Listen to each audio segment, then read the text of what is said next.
Ассалаумағалейкум баршаңызға. Бүгін біз сүйікті ісіңді қалай табуға болады, призванияңды, бүкіл өмір бойлық салаңды деп айтып жатады, иә. Енді өмір бойлық дегенге келіспеймін, потому что біз ондай заманда өмір сүріп жатқан жоқпыз.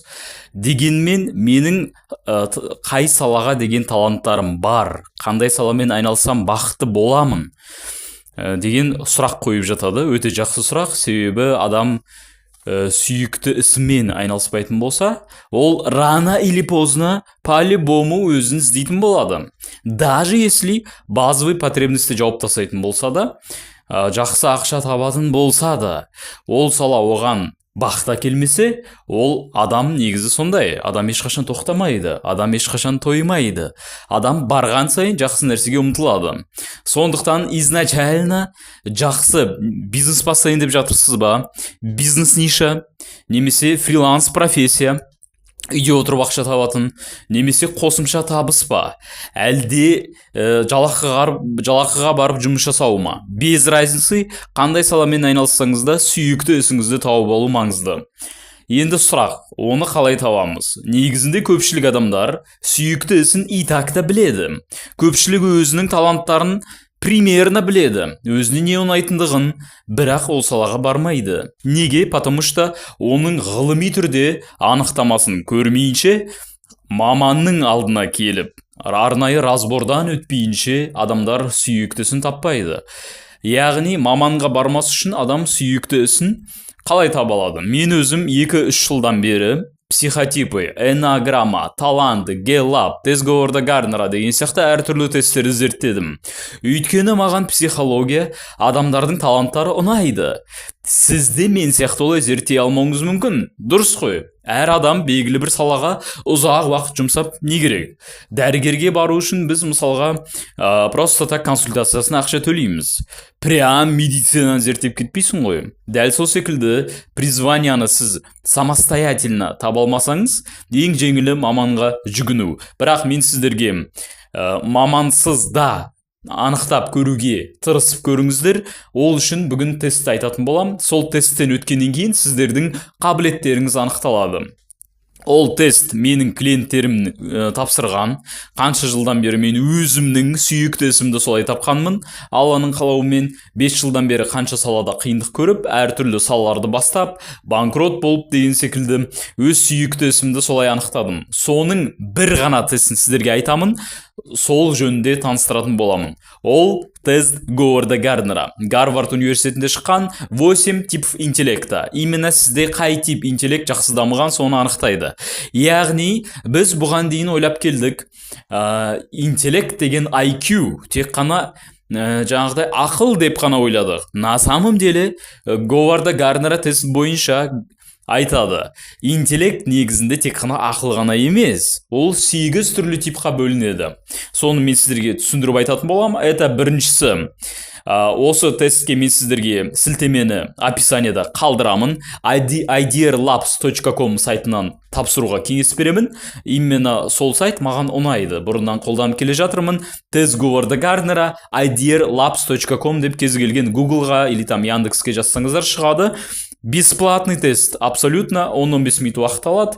Бұл айтқан кезде бұл тестті тапсыру барысында обязательно әрбір сұраққа дұрыстап жауап беру керек. Түсінбей жатқан сұрақтарыңыз болса, ChatGPT-дан, Gemini-дан сұрап алыңыздар, анаңыздан сұраңыз десең.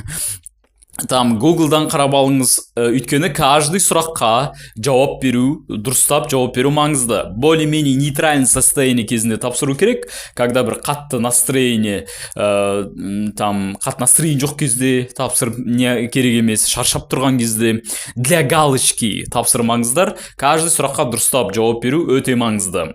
Кеттік, айтатын болам. Біріншісі это лингвистический интеллект. Яғни бұл интеллект не нәрсеге жауап береді? Ат айтып тұр, это лингвистика, яғни адамның ораторлық жаңағыдай қабілеттері. Енді көбіне сөздік қоры, айтқанда әдемі грамотно жаза білу, әдемі грамотно сөйлей білу. Бұл интеллект көбінесе сізде егер жақсы дамыған болса, жақсы дамыған деген қандай? 70%-дан жоғары болса, или хотя бы примерно 68% деген сияқты со 70%-дан жоғары интеллект жақсы дамыған болып саналады. Былай айтқан кезде 80, 90, 100 деген это вообще колоссально мықты деңгейде деген сөз. Бұл интеллект кімдерге керек? Журналистика, кез келген оратор адам үшін, кез келген адамға керек негізінде. Әдемі сөйлей білу ол кез келген мамандыққа жарай береді. Былай айтқан кезде ол әр түрлі салаға кіріп кетеді. То есть біз бүгін призвание бойынша мен сізге қазір разбор жөнінде айтып жатқан жоқпын, бір ғана тестпен таныстырып жатырмын. Хотя бы өзіңіз жөнінде кішкене болсын ақпарат білуге көмектеседі. Бір ғана тестпен бітті, бәрі күшті болып кетеді деген сөз емес. Оны мен сіздерге соңында айтатын боламын, авторский методикамен мен қалай жасаймын былай айтқан кезде. Сондықтан видеоны соңына дейін қарауға міндеттісіз деп айтатын едім. Лингвистический интеллект, яғни сөздік қоры бар, әдемі сөйлей біледі деген секілді. Келесі это бізде логика-математический интеллект, яғни логикасы және математика жағына жақсы дамыған адамдар, бұл көбінесе бухгалтерлерде, юристтерде жақсы дамыған болады. Логический цепочка көре білу, хронология событий, следовательдарда жақсы дамыған болады. Айтқан кезде келесі это бізде музыкальный интеллект. Бұл енді аты айтып тұр, ноталарды ажырата білу, аспаптарда ойнай білу, фальшивый нотаны көріп қою деген секілді. Енді понятное дело, бұл интеллект сізде жақсы дамыған болса, әншілікке, не обязательно әншілікке да, композитор, басқа тек қана ол емес. Бәлкім сіз просто музыка көп тыңдайсыз деген секілді, бәлкім сізге ұнайды сондай нәрселер да, музыкальный, ритмичный деген секілді. И соны сіз музыкотерапия или бәлкім жаңағыдай соған косвенно қатысты да болуы мүмкін. Айтқанда қазір мен сіздерге айтып жатырмын, сізде бұл интеллект жақсы дамыған, мынандай мамандықтарға сай келеді деп, ол обязательно сіздің сүйікті ісіңіз деген сөз емес. Бірақ примерно. Келесі это бізде телесно-кинестетический интеллект. Бұл интеллект не нәрсеге жауап береді? Әдемі координациямен қимылдай білу, ловкость мықты дамыған болады. Қолмен бір нәрсе жасай білу, қол өнері, мысалға да, ағаштан бір нәрсе жасау, или гипстан бомбонерки жасау деген сияқты неше түрлі массаж.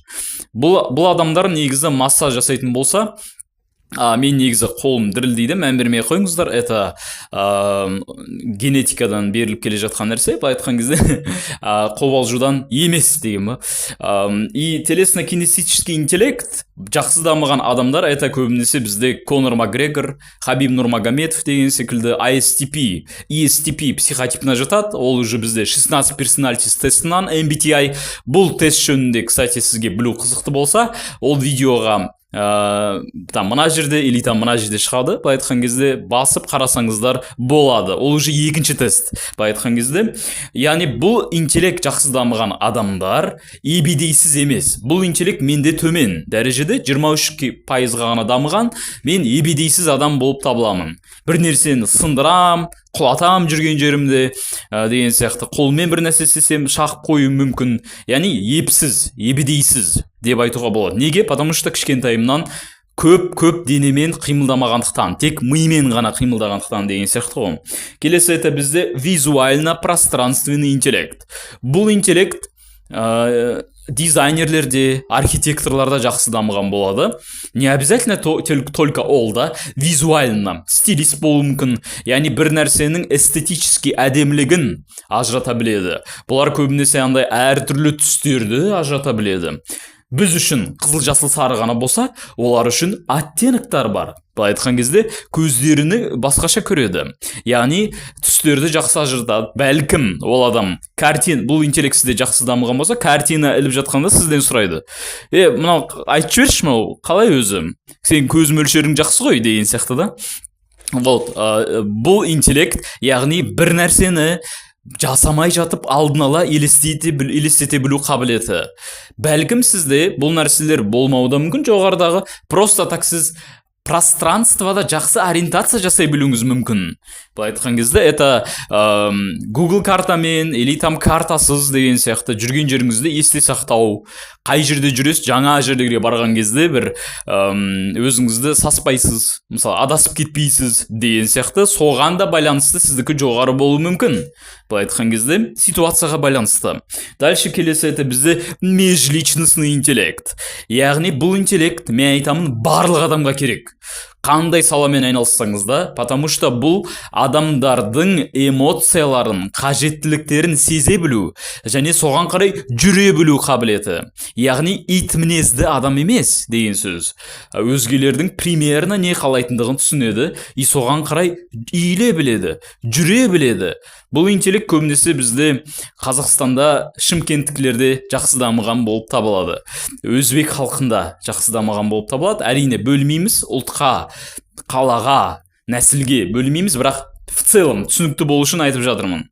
Яғни скорее всего, да, кішкене солай келеді, потому что ол жерде уже басқа тестке де қарау керек. Гэллап секілді ол жерде гармония таланты, эмпатия таланты болмауы мүмкін кейбір адамда. Мысалға менде межличностный интеллект жақсы дамыған, бірақ шли енді өзбектер сияқты андай өкпе бауырыңа кіріп көркем мінезді емеспін да, бірақ қарым-қатынас реттей білемін. Ол уже үшінші тестке байланысты. Көрдіңіздер ме? Тесттердің саны негізі 4-еу. Мен сіздерге ол жөнінде алдағы видеоларда айтатын боламын. Бір ғана тестті ғана айтып жатырмыз. Келесі, бұл интеллект енді көбінесе айта кетейін, кез келген сала ғой енді. Көбіне адамдармен қарым-қатынас, психолог болсын, консультант болсын, кез келген адамдармен жаңағы people to people дейді ғой, адам мен адам кезінде профориентацияда болушы еді ғой. Адам техника, адам смысл деген сияқты, сол адам кез келген сондай салада керек болады. Келесі это внутриличностный интеллект.